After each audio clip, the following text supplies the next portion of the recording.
आमदार सुधीर मुनगंटीवार यांच्या पुढाकारामुळे मोरवा विमानतळ विस्तार व आधुनिकीकरणाला गती.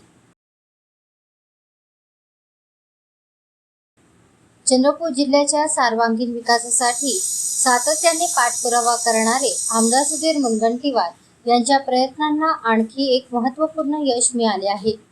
मोरवा विमानतळाच्या विस्तार आणि आधुनिकीकरणासाठी आमदार मुनगंटीवार यांनी केलेल्या सातत्यपूर्ण पाठपुराव्याला यश आले असून मुख्यमंत्री देवेंद्र फडणवीस यांनी संबंधित प्रस्तावाची तातडीने दखल घेत महाराष्ट्र विमानतळ विकास कंपनीचे व्यवस्थापकीय संचालक दीपक कुमार यांना आवश्यक कारवाईचे निर्देश दिले आहेत. मुख्यमंत्री फडणवीस यांच्या या सकारात्मक निर्णयामुळे मोरवा विमानतळाच्या विस्तार व आधुनिकीकरणाच्या प्रक्रियेला गती मिळणार असून चंद्रपूरच्या औद्योगिक, पर्यटन आणि आर्थिक विकासाला नवे बळ प्राप्त होणार आहे.